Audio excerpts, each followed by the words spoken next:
There is increasing pressure to conclude the Doha development round of world trade negotiations. Focused on reforming and liberalising the multilateral trade system, the Doha round has emphasis on ensuring that developing countries secure a fair share of the growth in world trade.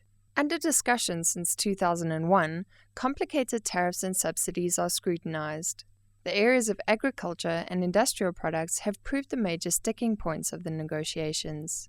Can we expect Doha to top the agenda at November's Ministerial meeting? The members are very concerned at this stage to ensure that there are no unrealistic expectations of the conference. However, we will also be reviewing the progress that we have made thus far on the Doha round.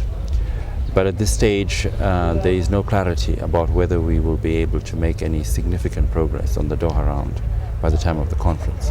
Focus at the conference could be on reform within the WTO to make it more efficient. There has been a lot of criticism about the decision-making process in the WTO. Many NGOs and developing countries feel that the decision-making is untransparent, and so it is hoped that in the future we will resist the temptation to meet in small groups, but we will try to develop more inclusive ways of making decisions in the WTO.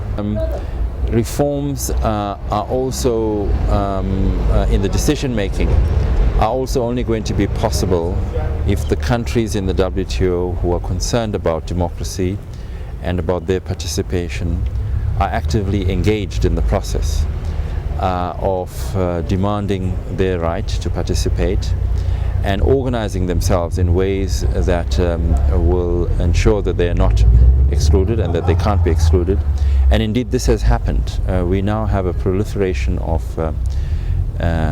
groups in the WTO that represent different constituencies. It is hoped that as we go forward, these groups could become much more active and could become much more a part of the new architecture of decision making.